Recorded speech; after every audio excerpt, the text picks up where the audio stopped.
नमस्कार साथियों, Excel study point की ओर से मैं अनूप गोदियाल आप सभी का स्वागत करता हूं। तो जी हाँ दोस्तों, आज यानी कि 22 अप्रैल 2024 से जुड़ी हुई जो प्रमुख खबरें हैं उस पर हम लोग बात करने वाले हैं। सबसे पहले आज हम लोग बात करेंगे आज के परीक्षा मंत्र के टॉपिक पे, जिसमें हम लोग सुप्रीम कोर्ट के जज को उनके पद से कैसे हटाया जाता है इस पर बात करने वाले हैं। साथ में बात करेंगे आज के दिन यानी कि 22 अप्रैल को पूरे विश्व भर में जो है विश्व पृथ्वी दिवस यानी कि वर्ल्ड अर्थ डे के रूप में सेलिब्रेट किया जाता है, इस पर हम लोग बात करेंगे। साथ में हम लोग चर्चा करेंगे कि पृथ्वी आर या अर्थ आर किसे कहते हैं, ठीक है, इस पर हम लोग जो है बात करने वाले हैं। वैश्विक वित्तीय स्थिरता रिपोर्ट यानी कि ग्लोबल फाइनेंशियल स्टेबिलिटी रिपोर्ट जारी हो चुकी है, इसके बारे में हम लोग बात करने वाले हैं। इस बार के लोकसभा इलेक्शन में पहली बार अंडमान की शोम्पेन जो जनजाति है, शोम्पेन जनजाति ने वोट दिया है, मतदान दिया है, इस पर हम लोग बात करने वाले हैं। एशिया प्रशांत में भारत के शीर्ष जो 3 बैंक रहे हैं, जिसमें एसबीआई का नाम शामिल है, एचडीएफसी बैंक इसमें आएगा और आईसीआईसीआई बैंक जो इसमें शामिल है, इन पर हम लोग बात करेंगे। राजीव गौबा एलजीबीटीक्यू कम्युनिटी पर केंद्र सरकार की समिति के प्रमुख होंगे, इस पर हम लोग चर्चा करने वाले हैं। छिरकानी ग्लेशियर उत्तराखंड में ये खिसक कर मुनस्यारी मिलम मार्ग तक पहुंच गया है, इस पर हम लोग बात करेंगे कि इसके पीछे के वास्तविक कारण क्या है। हॉर्मुज जल डमरू मध्य यानी कि हॉर्मुज जो स्ट्रेट है, इसके अवरोध हो जाने से विश्व भर में तेल जो है कच्चा तेल, इसकी कीमत महंगी हो सकती है, इस पर हम लोग डिस्कशन करने वाले हैं। साथ में बात करेंगे 2023-24 में प्रत्यक्ष कर यानी कि जो डायरेक्ट टैक्स है, इसके संग्रहण को 18% बढ़ाकर अब जो है 19.58 करोड़ जो है पहुंचा दिया गया है। और अंत में हम लोग बात करेंगे आज ही के दिन यानी कि 22 अप्रैल को जलवायु परिवर्तन के लिए जो 2015 में पेरिस समझौता हुआ था, उसको 22 अप्रैल 2016 को इंप्लीमेंट किया गया था, इस पर हम लोग बात करेंगे। साथ में अंत में हम लोग बात करने वाले हैं सस्टेनेबल डेवलपमेंट गोल और कौन से हमारे पास में 17 जो है सस्टेनेबल डेवलपमेंट गोल्स हैं, इन पर हम लोग विस्तार में चर्चा करने वाले हैं। तो चलिए दोस्तों, पहले शुरुआत करते हैं आज के दिन की सिग्निफिकेंस की। और आज यानी कि विश्व पृथ्वी दिवस, सबसे पहले बात करेंगे कि जो अर्थ डे है वो वास्तव में है क्या, 22 अप्रैल को इसको क्यों सेलिब्रेट किया जाता है। अर्थ डे पर्यावरणीय मुद्दों के बारे में जागरूकता फैलाने के लिए और पृथ्वी के प्राकृतिक संसाधनों की सुरक्षा करने के लिए वैश्विक प्रयासों को बढ़ावा देने के लिए प्रत्येक साल जो है 22 अप्रैल को मनाया जाता है पृथ्वी दिवस। और पहला जो पृथ्वी दिवस मनाया गया था वो 22 अप्रैल वर्ष 1970 को संयुक्त राज्य अमेरिका में जो है इसका आयोजन हुआ था। यूनाइटेड स्टेट्स ऑफ अमेरिका में इसको पहली बार आयोजित किया गया था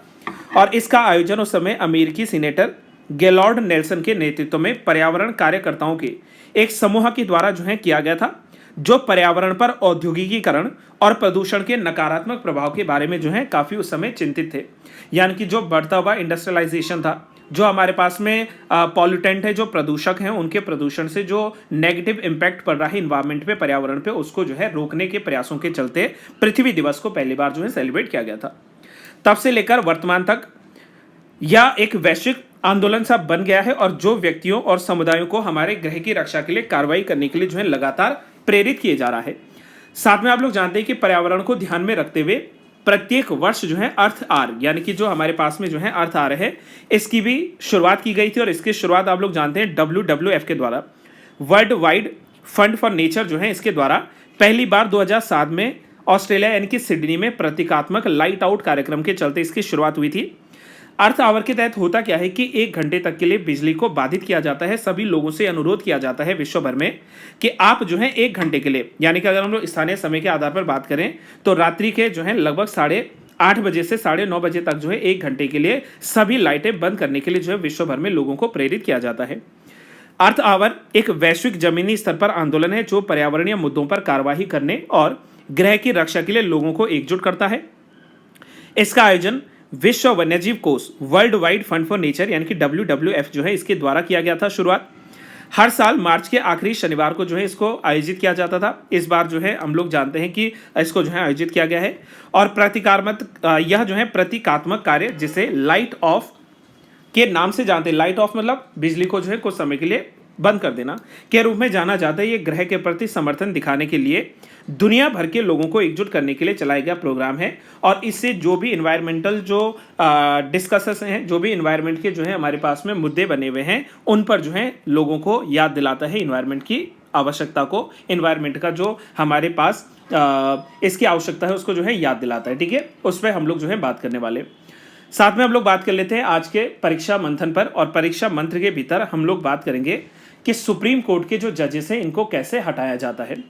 देखो, सबसे पहले मैंने आपसे कहा है कि करंट अफेयर्स के हमारे जो भी सेगमेंट होते हैं उसमें हम लोग जो है सब्जेक्ट टू सब्जेक्ट सारे एग्जाम पॉइंट जो है क्लियर करने वाले हैं। और आज के इसमें हम लोग बात करेंगे कि जो सुप्रीम कोर्ट है, देश की जो सर्वोच्च न्यायालय है सुप्रीम कोर्ट के जजेस को कैसे हटाया जाता है।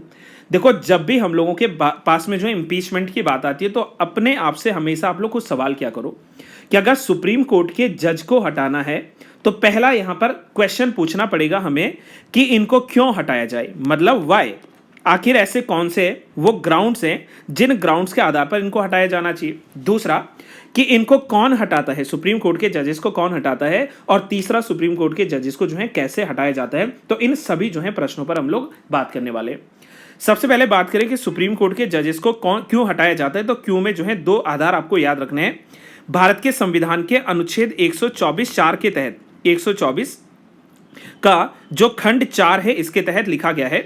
कि सुप्रीम कोर्ट के जज को साबित कदाचार के आधार पर, साबित कदाचार यानी कि प्रूवन मिसबिहेवियर, और असमर्थता के आधार पर, यानी कि जो इनकैपेसिटी है, असमर्थता जो है, इसके आधार पर क्या किया जा सकता है, हटाया जा सकता है इनके पद से। अब हटाता कौन है, तो हटाने का जो अंतिम आदेश आता है, जो लास्ट ऑर्डर की बात करें, अंतिम जो आदेश आता है वो आता है देश के राष्ट्रपति जी का।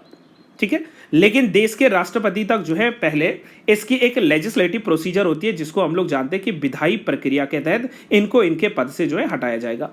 अब ये जो विधायी प्रक्रिया है उसको कौन संचालित करेगी, उसको जो है देश की संसद या पार्लियामेंट संचालित करेगी।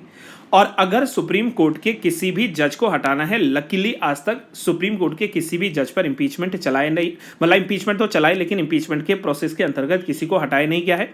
अब हम लोगों ने जो ये 3 प्रश्न पूछे थे अपने आप से कि क्यों हटाएंगे, तो अनुच्छेद 124(4) के भीतर साबित कदाचार और असमर्थता, प्रूवन मिसबिहेवियर, इनकैपेसिटी के आधार पर इनको हटा सकते हैं।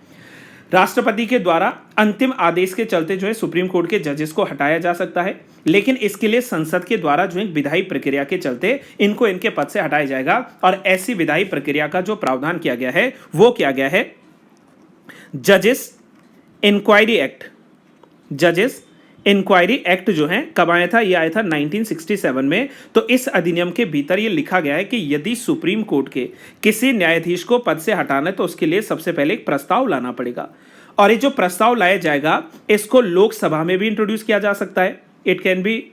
इंट्रोड्यूस्ड इन लोकसभा और it can be introduced in Rajya Sabha, दोनों में से किसी भी सदन में इनिशिएट किया जा सकता है, शुरुआत की जाती है। बस कंडीशन इतना याद रखना कि अगर सुप्रीम कोर्ट के जजेस को हटाने का प्रस्ताव लोकसभा में लाया जा रहा है तो ऐसे प्रस्ताव को इंट्रोड्यूस करने से पहले कम से कम 100 लोगों का, यानी कि जो है लगभग जो है 100 जो लोग हैं इनका इस पर क्या होना चाहिए, 100 लोगों का इस पर जो है सहमति होना चाहिए। ये सामने से मिट गया, कोई बात नहीं, आप लोग याद रखना कि अगर जो है लोकसभा में इसको प्रस्तुत किया जाता है तो लोकसभा के मामले में 100 सदस्यों का साइन होना अनिवार्य है प्रस्ताव के ऊपर। और अगर इसको राज्यसभा के भीतर लाया जाता है तो राज्यसभा के केस में जो है इसमें कम से कम 50 सदस्यों का जो है हस्ताक्षर होना जरूरी है, सिर्फ और सिर्फ इंट्रोडक्शन के लिए। ये आप लोग स्टेप्स में याद रख सकते हैं। और अगर स्टेप्स की बात करें तो स्टेप 1 में बस इतना याद रखना कि इसको जो है राज्यसभा लोकसभा में कहीं भी ला सकते हैं। 100 सदस्यों का जो है इसमें बहुमत चाहिए लोकसभा में सिर्फ इंट्रोड्यूस करने के लिए, और राज्यसभा में जो है 50 सदस्यों की अनुमति चाहिए। अगर हम लोग स्टेप 2 की तरफ आगे बढ़े तो स्टेप 2 में क्या होगा कि यहां पर ये जो प्रस्ताव है अगर वो लोकसभा में आया है तो लोकसभा के स्पीकर के पास जाएगा।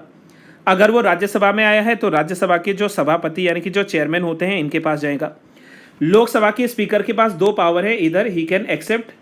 और ही कैन रिजेक्ट, या तो वो स्वीकार कर सकते हैं या तो वो अस्वीकार कर सकते हैं। सेम जो है पावर चेयरमैन के पास रहती कि या तो वो इस जो है प्रस्ताव को स्वीकार करेंगे या इस प्रस्ताव को जो है वो अस्वीकार कर देंगे। अगर मैंने प्रस्ताव को अस्वीकार कर दिया तो वीडियो में आगे बात कैसे करूंगा, इसीलिए हम लोग लेट कर लेते हैं कि इस प्रस्ताव को जो है स्वीकार कर दिया गया है, स्पीकर के द्वारा रिमूवल की जो है यहां से शुरुआत मानी जाती है। अब इसके बाद जो है तीसरे चरण में स्टेप नंबर 3 में क्या होगा कि जो लोकसभा स्पीकर हैं जब इन्होंने प्रस्ताव को एक्सेप्ट किया तो उसके बाद लोकसभा में एक जांच समिति बैठी जाएगी, यानी कि एक इंक्वायरी कमेटी जो होती है, इस इंक्वायरी कमेटी का आयोजन होगा, चाहे वो लोकसभा हो चाहे वो राज्यसभा हो, दोनों में अपनी अपनी जगह पर।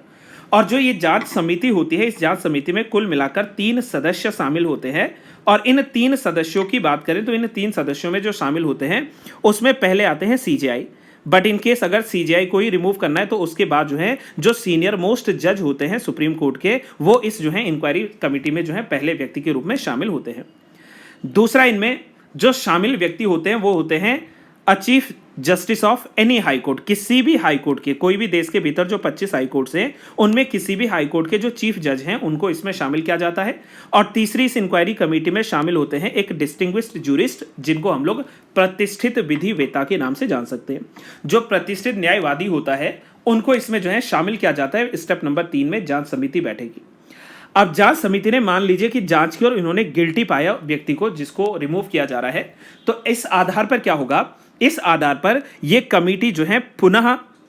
रिकमेंड करेगी लोकसभा स्पीकर को या राज्यसभा के सभापति को कि हाँ, जो आरोप लगाए जा रहे हैं वो सही है। और उसके बाद स्टेप नंबर 4 में लोकसभा स्पीकर या राज्यसभा के सभापति के द्वारा अपने अपने सदनों में क्या किया जाएगा, एक जो प्रस्ताव लाया गया था इनके रिमूवल का, उस प्रस्ताव को वोटिंग के लिए यानी कि मतदान के लिए रखवाया जाएगा। और यदि इस पर जो है विशेष बहुमत से, स्पेशल मेजॉरिटी से, विशेष बहुमत से अगर मतदान होता है और ये मतदान पास हो जाता है, स्पेशल मेजॉरिटी मतलब कुल वोटिंग और प्रेजेंट मेंबर्स का 2/3 बहुमत अगर मिल जाता है, तो उसके बाद ये प्रस्ताव जो है अंतिम चरण में, 5वें चरण में जो है, स्टेप नंबर 5 जो है, इस चरण में ये जाएगा राष्ट्रपति के पास। और राष्ट्रपति अपने फाइनल आदेश के तहत, फाइनल ऑर्डर के तहत यहां पर ये घोषणा कर देगा कि सुप्रीम कोर्ट के जो जजेस है उनको हटाया जा रहा है on the basis of the proven misbehaviour and incapacity, right. तो इस आधार पर जो है सुप्रीम कोर्ट के जज को हटा सकते हैं। साथ में मैं आपको बता दूं कि जिस विधि से सुप्रीम कोर्ट के जज को हटाया जाता है, ठीक उसी विधि से हाई कोर्ट के जजेस को,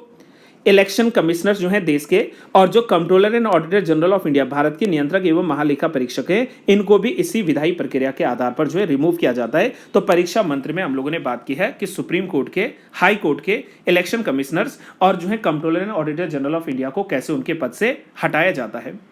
अब हम लोग बात कर लेते हैं आज की पहली करंट की न्यूज़ पर, जिसमें हाल ही में अंतर्राष्ट्रीय मुद्रा कोष यानी कि जो IMF है, इसने नवीनतम यानी कि न्यू जो है वैश्विक वित्तीय स्थिरता रिपोर्ट जारी की है। नई जो है ग्लोबल स्टेबिलिटी या ग्लोबल फाइनेंशियल स्टेबिलिटी रिपोर्ट जो है इसको पब्लिश किया है। और इस रिपोर्ट के अंतर्गत IMF के अर्धवार्षिक रिपोर्ट के रूप में ये काम करती है, मतलब एक साल में कम से कम 2 बार जो है ये रिपोर्ट साझा करता है, जो वैश्विक वित्तीय बाजारों को और उभरते बाजारों के वित्त पोषण की स्थिरता का आकलन करती है।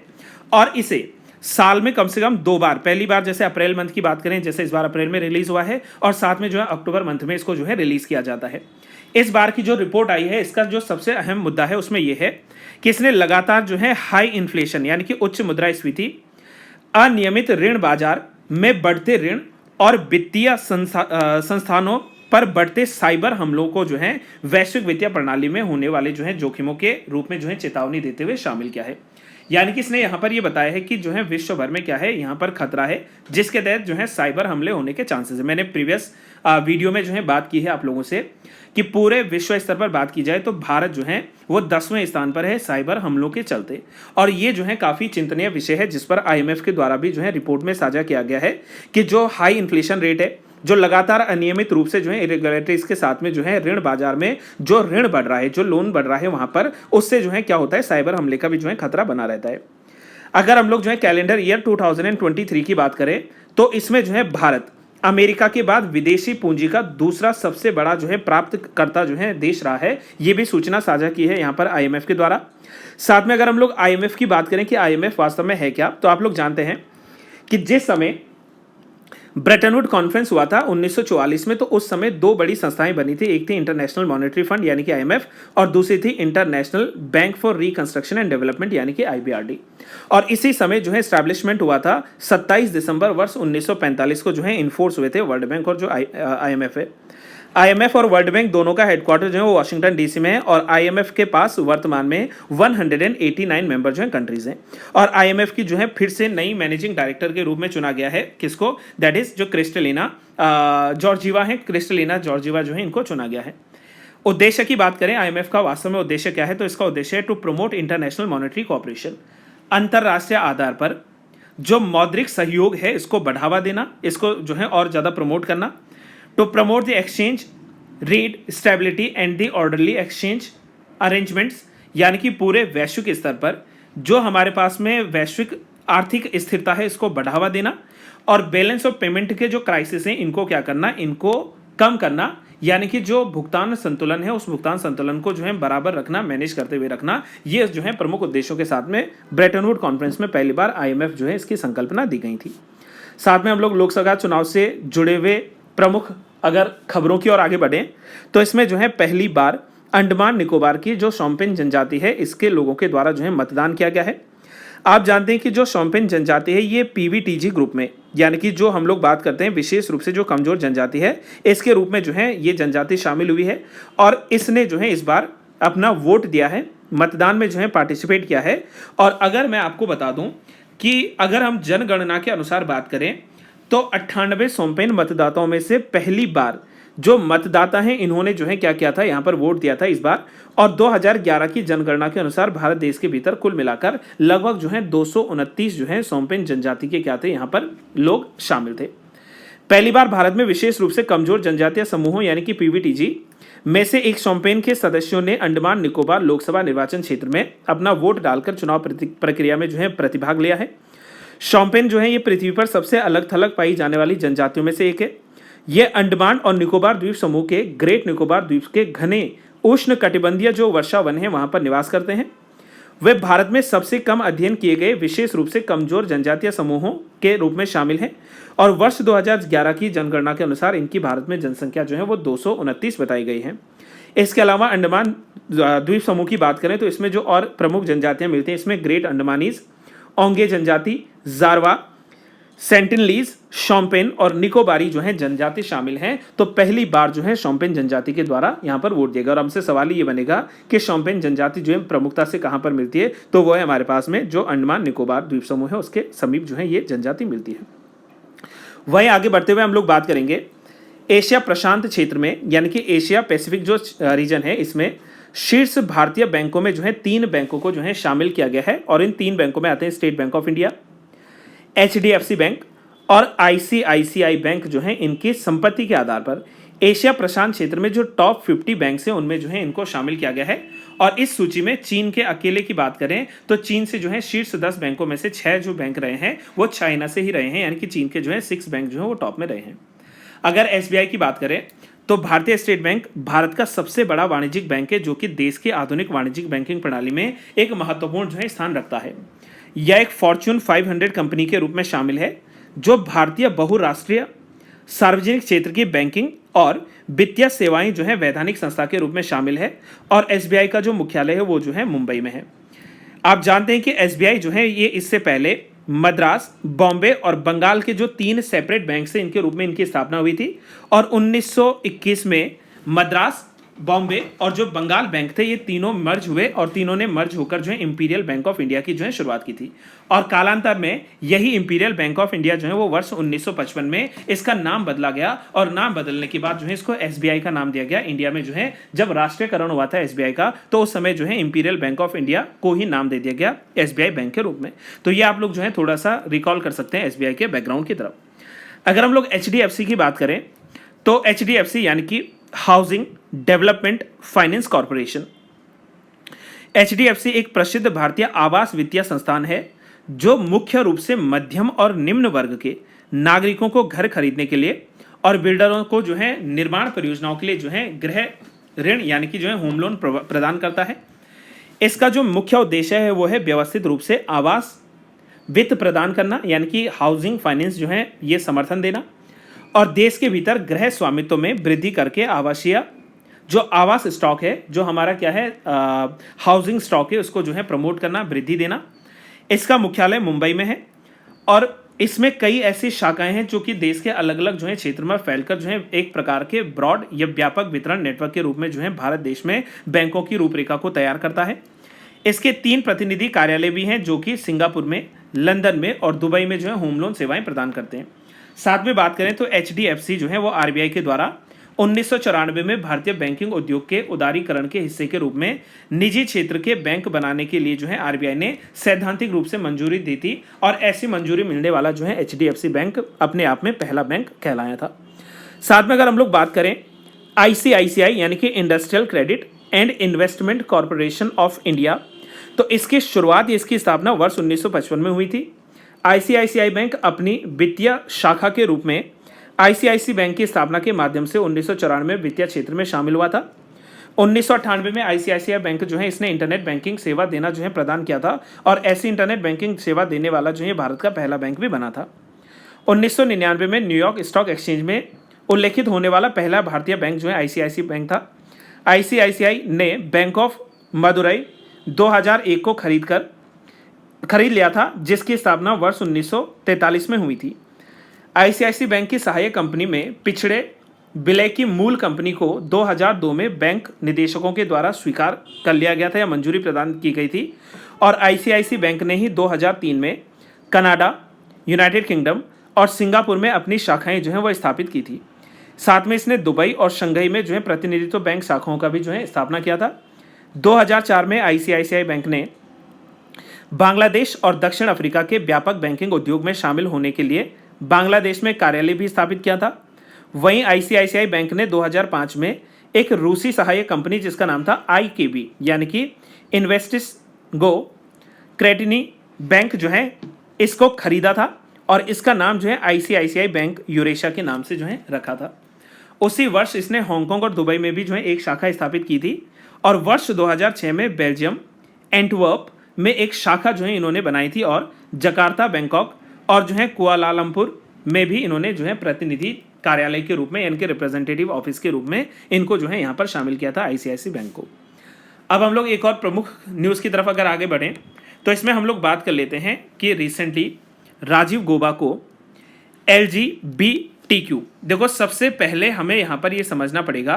कि वास्तव में भारत में ये जो LGBTQ है ये वास्तव में है क्या चीज़ और इसकी जो है शुरुआत किस तरीके से जो है भारत में हुई थी। देखो आप लोग जानते हैं कि LGBT जो कम्युनिटी आई थी उसके भीतर जो हमारे पास में देखो शब्दों में ही लिखा हुआ है, यानी कि lesbian, gay, bisexual, transgender and last में जो क्यू आता है इसके लिए क्वेश्चनिंग या क्वीर शब्द का जो इस्तेमाल होता है। इसको क्वेश्चनिंग या क्वीर शब्द के रूप में जो है इस्तेमाल किया जाता है।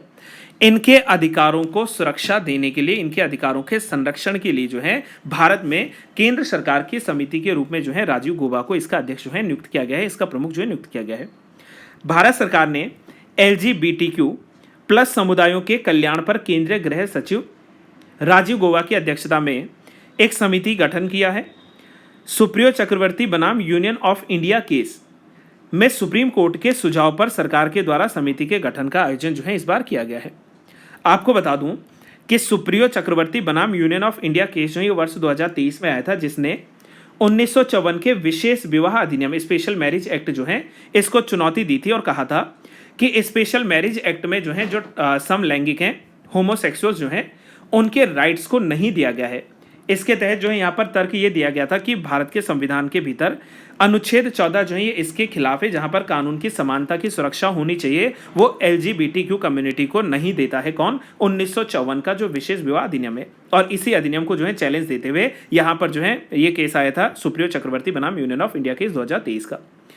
विशेष विवाह अधिनियम 1994 के तहत विभिन्न धर्मों के लोगों को विवाह तो कर सकते हैं, लेकिन विवाह को सरकार के द्वारा कानूनी रूप से मान्यता प्राप्त तो थी, लेकिन भारत या विदेश में जो है निर्दिष्ट प्राधिकारी के समक्ष जो है इसमें पंजीकरण करना अनिवार्य था, जिसके भीतर यहाँ पर LGBTQ जो कम्युनिटी थी इसको इस तरीके से जो है पंजीकृत नहीं दिया जाता था। इसलिए जो है यहाँ पर ये आवाज़, ये मांग उठी थी। अगर हम लोग वर्तमान समय में समिति की संरचना की बात करें तो केंद्रीय गृह सचिव राजीव गौबा की अध्यक्षता वाली समिति में जो है प्रमुख मंत्रालयों के सचिवों सहित कम से कम 6 सदस्य इसमें शामिल हैं। सामाजिक न्याय और अधिकारिता सचिव सौरभ गर्ग जो है इसमें शामिल हैं। गृह मामलों, महिला और बाल विकास, स्वास्थ्य और परिवार कल्याण मंत्रालय, कानून और न्याय मंत्रालय के प्रतिनिधि भी जो है इसमें शामिल होते हैं। आपको मैं साथ में ये बता दूं कि भारत में सुप्रीम कोर्ट ने 6 सितंबर 2018 को भारतीय संविधान के भीतर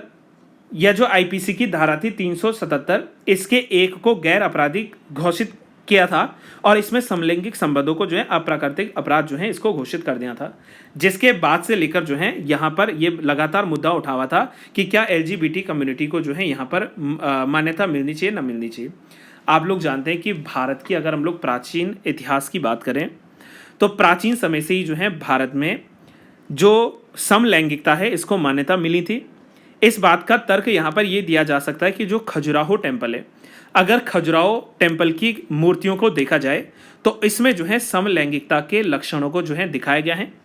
साथ में महाभारत में भी कई ऐसे जो है पात्र रहे हैं, जिसमें अगर मैं शिखंडी की बात करूं तो शिखंडी जो है इनको भी यहाँ पर समलैंगिक जो है संबंधों के साथ दर्शाया गया है। साथ में अगर भारत में प्रचलित और पूरे विश्व भर में प्रचलित जो सबसे प्रमुख पुस्तक रही है कामसूत्रा। ठीक है, इसमें भी जो है समलैंगिकता को यहाँ पर वर्णित किया गया है। समलैंगिकता में अगर मैं कामसूत्रा की बात करूं तो कामसूत्रा के भीतर जो है एक टर्म यहाँ पर यूज हुआ है जिसमें जो है एक शब्द लिखा गया है स्वैरिणी।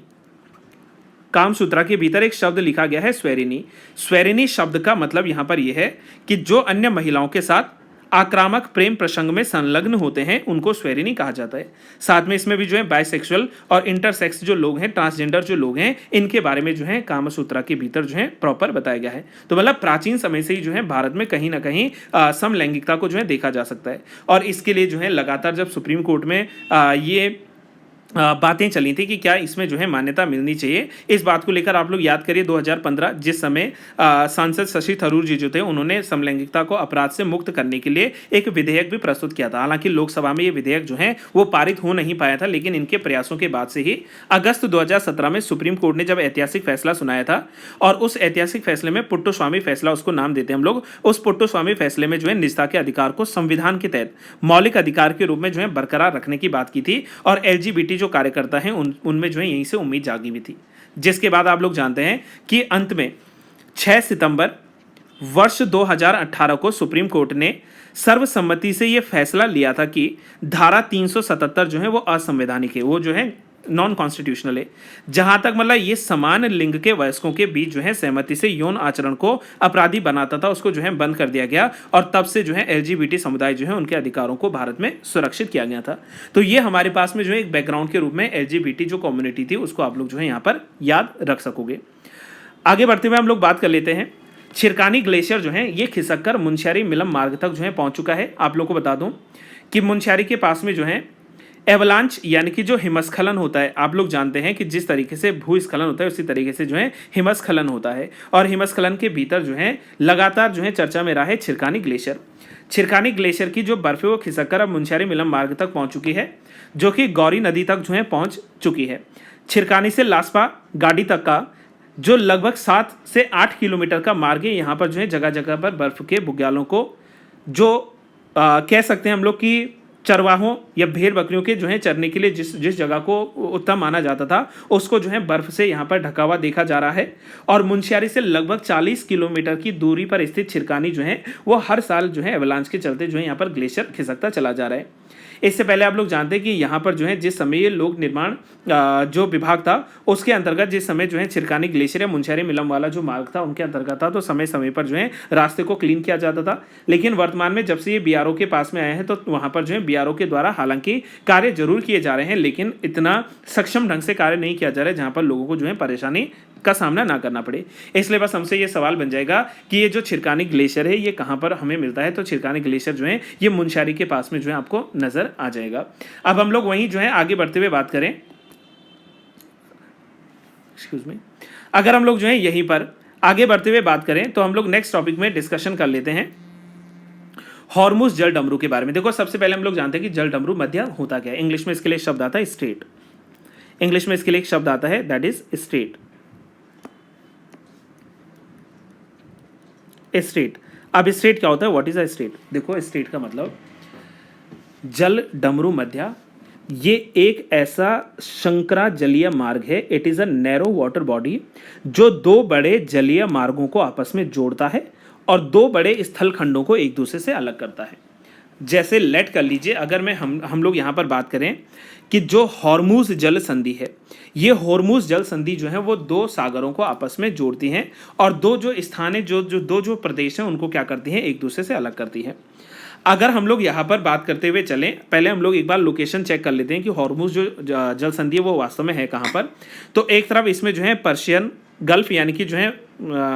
गल्फ की खाड़ी या जो है इसको हम लोग पर्शिया की खाड़ी कह सकते हैं, और दूसरी तरफ जो गल्फ ऑफ आदेन है, आदेन गल्फ है, इनके बीच में जो है स्ट्रेट ऑफ हॉर्मुज है। यानी कि ये एक ऐसा रास्ता है, जलीय मार्ग है जो दो बड़े जलीय निकायों को आपस में जोड़ता है, दो स्थल खंडों को अलग करता है। जैसे यहाँ पर हम लोग ओमान की बात करें तो ओमान जो है इसको ये क्या कर दे रहा है, ईरान से जो है अलग कर दे रहा है। तो इस तरीके से हम लोग जो है जान सकेंगे कि स्ट्रेट का मतलब एक ऐसा जलीय निकाय, एक ऐसा जलीय मार्ग जो दो बड़े जलीय मार्गों को आपस में जोड़े और जो दो स्थलीय खंड हैं इन स्थलीय खंडों को एक दूसरे से जो है अलग करे। अब यहाँ पर चर्चा में न्यूज़ इसलिए है क्योंकि अगर हॉर्मुज जल संधि पर अगर जो है यहाँ पर कब्जा कर लिया जाता है ईरान के द्वारा, तो उससे होगा क्या, उससे जो है विश्व भर में जो रॉ कह लीजिए ऑयल है, कच्चा जो तेल है, क्रूड ऑयल जो है, इसकी समस्या बढ़ती चली जाएगी और महंगाई जो है लगातार देखी जा सकेगी। ईरान और इजराइल के बीच के चल रहे संघर्ष पर विश्लेषकों ने यह माना है कि अगर ईरान ने हॉर्मुज जल डमरू पर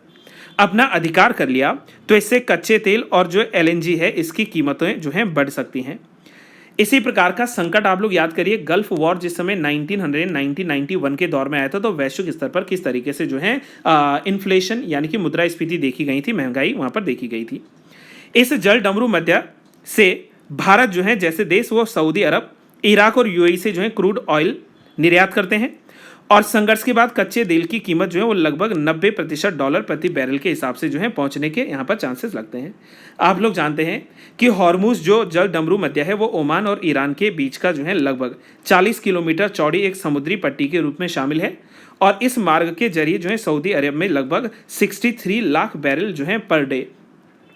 ये जाता है कहाँ पर, सऊदी अरब को। यूएई, कुवैत और कतर और इराक को जो है लगभग 33 लाख बैरल प्रतिदिन, ईरान को लगभग जो है 13 लाख बैरल प्रतिदिन जो है कच्चा तेल यहाँ से निर्यात होता है और भारत में भी जो है इन्हीं प्रदेशों से, यूएई से, कुवैत से, कतर से, इराक से, सऊदी अरेबिया से तेल को जो है मंगाया जाता है। और अगर मान लीजिए कि यहाँ पर ये हॉर्मुज अगर स्ट्रेट को ब्लॉक कर दिया जाता है ईरान के द्वारा, तो इससे होगा क्या, इससे जो है भारत देश में न बल्कि पूरे विश्व भर में क्या हो जाएगा, जो तेल की कीमतें हैं इसमें वृद्धि होने के पूरे चांसेस हो जाते हैं। एक और खबर की ओर आगे बढ़ते हुए हम लोग बात कर लेते हैं। वर्ष 2023-24 में प्रत्यक्ष कर यानी कि जो डायरेक्ट टैक्स है इसका कलेक्शन 18% इंक्रीज हुआ है और अब ये बढ़कर 19.58 लाख करोड़ रुपए जो है पहुंच गया है। वित्त वर्ष 2023-24 में सकल प्रत्यक्ष कर संग्रह ये 18.48% बढ़कर लगभग जो है 23.37 लाख करोड़ रुपए हो गया है और रिफंड के बाद अगर हम लोग बात करें तो शुद्ध आय का लगभग 17.7% बढ़कर अब ये 19.58 लाख करोड़ रुपए जो है पहुंच गया है। साथ में हम लोग बात करें तो पिछले जो है वित्त वर्ष में ये राशि जो थी वो मात्र 16.64 लाख प्रतिशत थी और अब ये बढ़कर 19.58 लाख प्रतिशत 8 लाख करोड़ जो है ये पहुंच चुकी हैं। इनकम टैक्स और कॉर्पोरेट जो टैक्स है इसके कर संग्रहण में 2023-24 में अगर हम लोग बात करें तो 1.35 लाख करोड़ रुपए अर्थात लगभग 7.40% का जो है इसमें वृद्धि हुई है और संशोधित अनुमानों से लगभग 13,000 करोड़ रुपए से अधिक जो है यहाँ पर इस बार करेक्शन रहा है इनकम टैक्स को लेकर। डायरेक्ट अगर मैं इनकम टैक्स की बात करूँ, सरकार ने अंतरिम बजट में वित्त वर्ष 2024 में प्रत्यक्ष कर संग्रह का लक्ष्य बढ़ाकर 19.45 लाख करोड़ रुपए कर दिया था और संशोधित अनुमान के अनुसार वित्त वर्ष 2023-24 के लिए सकल कर संग्रह लक्ष्य जो है 34.37 लाख करोड़ रुपए जो है हो गया है। साथ में जो है व्यक्तिगत आयकर संग्रह जो है मतलब जो है अगर हम लोग per capita income tax collection की बात करें तो इसमें भी जो है 24% की जो है बढ़ोतरी रही है। वित्त वर्ष 2023-24 में सकल कॉर्पोरेट कर संग्रह जो है ये पिछले वर्ष के 10 लाख करोड़ रुपए की तुलना में इस बार 13.06% बढ़कर लगभग 11.32 लाख जो है करोड़ तक पहुंची है, जिसमें वित्त वर्ष 2023-24 में शुद्ध कॉर्पोरेट कर संग्रह जो है वो 9.11 लाख करोड़ रुपए रहा है, जो कि पिछले वर्ष के मुकाबले 8.26 लाख करोड़ रुपए से 10.26% अधिक रहा है। साथ में अगर हम लोग इसमें बात करें तो जो सकल व्यक्तिगत आयकर संग्रह रहा है वो 12.1 लाख करोड़ रुपए रहा है, जो कि पिछले वर्ष के 9.67 लाख करोड़ रुपए के संग्रह से 24.36% अधिक इस बार रहा है। वर्ष 2023-24 में 3.79 लाख करोड़ रुपए के रिकॉर्ड रिफंड जारी किए गए, जो कि वित्त वर्ष 2022-23 में जारी किए गए 3.09 लाख करोड़ रुपए के रिफंड से जो है लगभग 22.74% जो है यहाँ पर अधिक रहा है या इसमें जो है वृद्धि देखी गई है, इंक्रीज रहा है। अगर हम लोग इसी न्यूज़ में आगे बढ़ते हुए अंतिम न्यूज़ की बात करें तो इसमें हम लोग चर्चा करने वाले हैं जलवायु परिवर्तन रोकने के लिए पेरिस जो कन्वेंशन हुआ था वो वर्ष 2015 में जो है हुआ था। हालांकि देखो इसमें वर्ष 2016 जो है आज के पेपर में लिखा हुआ है, लेकिन 2016 से जो है इसका इम्प्लीमेंटेशन हुआ था। लागू हुआ था। जो हम लोग पेरिस कन्वेंशन के दिन को याद करते हैं, तो ये जो पेरिस कन्वेंशन हुआ था ये आज ही के दिन, आप लोग ये मान के चलिए कि जो है 2016 में भले लागू हुआ हो, लेकिन जो है जलवायु परिवर्तन पर जो है संयुक्त राष्ट्र फ्रेमवर्क कन्वेंशन के रूप में ये जो है वर्ष 2015 जो है इसमें अपनाया गया था। इस समय जो है इसको कन्वेंशन को जो है पेरिस समझौते के तहत जो है एक्सेप्ट किया गया था। इस समय COP21 जो है इसकी बैठक हुई थी, जो कि यूनाइटेड या UNFCCC जो है UNFCCC के तहत जो है इसको क्या किया गया था, घोषित किया गया था। पेरिस कन्वेंशन के उद्देश्य की बात करें तो इसका उद्देश्य था जलवायु परिवर्तन से निपटना और जो ग्लोबल वार्मिंग की जो समस्या है उसको प्री इंडस्ट्रियलिस्ट जो लेवल है वहां तक लाना, जिसमें 2 डिग्री सेल्सियस से नीचे तक जो है इसमें तापमान लाना है और साथ ही जो ग्लोबल वार्मिंग है उसको 1.5 डिग्री सेल्सियस तक जो है सीमित करने का इसमें लक्ष्य रखा गया था। इसने जो है साथ में क्योटो प्रोटोकॉल जो है इसका भी स्थान लिया था, जो कि जलवायु परिवर्तन से निपटने के लिए जो है पूर्व समझौता माना जाता है। क्योटो प्रोटोकॉल उसको इसने रिप्लेस किया था और पेरिस समझौते में जो है ग्रीन हाउस गैस उत्सर्जन को कम करने, जलवायु परिवर्तन के प्रभावों को अनुकूल करने और जलवायु परिवर्तन को संबोधित करने में अपने प्रयासों में विकासशील देशों को जो है सहायता प्रदान करने के लिए मिलकर काम करने के लिए जो है देशों के लिए एक रूपरेखा तैयार की गई थी। उसी रूपरेखा को हम लोग जो है जानते हैं पेरिस कन्वेंशन के रूप में। आपको मैं साथ में ये भी बता दूं कि जो UNFCCC है, जो UNFCCC है, यानी कि इसकी जो शुरुआत हुई थी वो 1992 में हुई थी और इसी को जो है अर्थ समिट या रियो समिट के रूप में भी जाना जाता है। वहीं 2015 के इसी पेरिस कन्वेंशन के भीतर कुल मिलाकर 17 सस्टेनेबल डेवलपमेंट गोल्स को स्वीकार किया गया था, जिनका लक्ष्य है 2030 तक इन लक्ष्यों को पूर्ण करना। सस्टेनेबल डेवलपमेंट गोल के अगर हम लोग 17 गोलों की बात करें तो इसमें गोल नंबर 1 आता है नो पॉवर्टी, यानी कि जो है इसमें गरीबी उन्मूलन का जो है मुख्य टॉपिक है। 0 hunger, good health and wellbeing, quality education, gender equality, clean and sanitation, affordable and clean energy, decent work and the economic growth, industry, innovation and infrastructure, reduced inequality, sustainable cities and communities, responsible consumption and production, climate action, life below water, life on land, peace, justice and strong institutions, and अंतिम आता है that is partners for the goals। Partnership की बात की जा रही है, जो भी उन्होंने लक्ष्य रखे हैं। तो कुल मिलाकर जो है 17 सस्टेनेबल डेवलपमेंट गोल रखे जाते हैं, जो कि प्रत्येक जो है परीक्षा के भीतर प्रश्न पूछ लिए जाते हैं। तो बस आज के लिए हम लोग इन्हीं सारे जो है टॉपिक्स पर बात करने वाले हैं और मुझे उम्मीद है दोस्तों कि आपको वीडियो पसंद आई होगी। अगर आपको वीडियो अच्छी लगती है, वीडियो पसंद आती है तो वीडियो को लाइक जरूर कीजिए, अपने दोस्तों के साथ शेयर ज़्यादा से ज़्यादा कीजिए और अगर आप लोगों ने अभी तक चैनल को सब्सक्राइब नहीं किया है तो चैनल को सब्सक्राइब करना ना भूलें। तब तक के लिए बस आज के लिए यही सारी बातें। Till then have a good day to all. Thank you so much. Keep learning and keep trying.